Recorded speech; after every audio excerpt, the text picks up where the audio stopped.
புதுவை உள்ளார் நேயர்களுக்கு என் அன்பான வணக்கம். நான் உங்கள் கலாவிசு, புதுச்சேரியிலிருந்து. புதுவை அரசின் வேளாண் மற்றும் விவசாயிகள் நலத்துறை சார்பில் வேளாண் விழா 34வது மலர் காய்கனி கண்காட்சி தாவரவியல் பூங்காவில் நடைபெற்றது.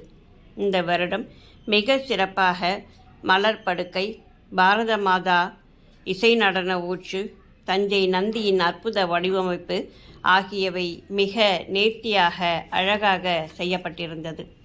தேரில் நின்று மதிமயக்கும் ராமர் அழகான திராட்சை பழத்தில் வடிவமைக்கப்பட்டிருந்தது கண்ணிற்கும் மனதிற்கும் நிறைவை தந்தது. தாவரவியல் பூங்காவில் பல அரிய வகை மரங்கள் காலங்கள் கடந்தும் பறந்து விரிந்திருக்கின்றன.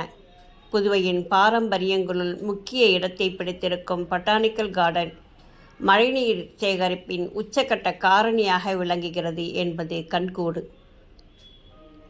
சுத்தமான ஆக்சிஜனை தரும் இடமாக, பறவைகளின் அடைக்கலமாக விளங்கும் இந்த பூங்காவில் மீன்கள் கண்காட்சி, குழந்தைகளுக்கான குட்டி ரயில், நீரூற்றுகள், சிலைகள் போன்றவை இடம்பெற்று மக்களின் மனம் கவர்ந்த இடமாக விளங்குகிறது.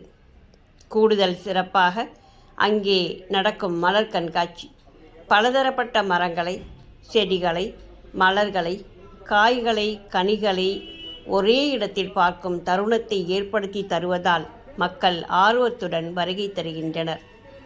கலை நிகழ்ச்சிகள், போட்டிகள், பரிசுகள் என களை கட்டும் திருவிழாவாக மலர் கண்காட்சி விளங்குகிறது என்றே சொல்ல வேண்டும்.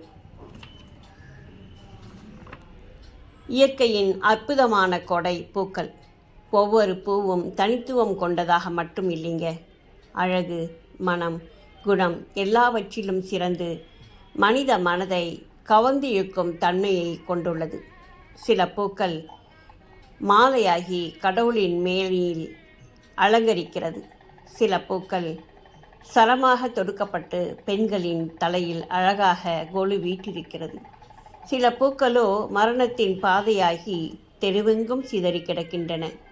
எப்படி இருந்தாலும் தனது ஒரு நாள் வாழ்க்கையை நிறைவாகவே முடிக்கின்றன. மரணத்தின் வலி பூக்களுக்கு எப்போதும் இல்லை.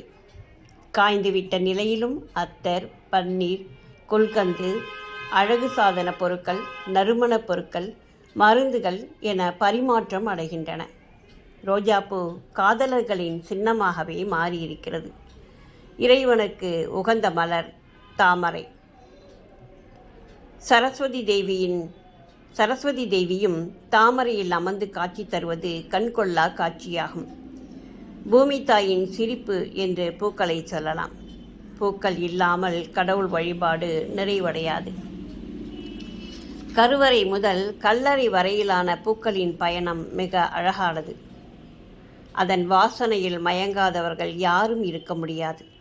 காதலை வெளிப்படுத்தவும் கண்ணீரை துடைக்கவும் பரிசாக பூக்களையே தருகிறார்கள் ஆண்கள்.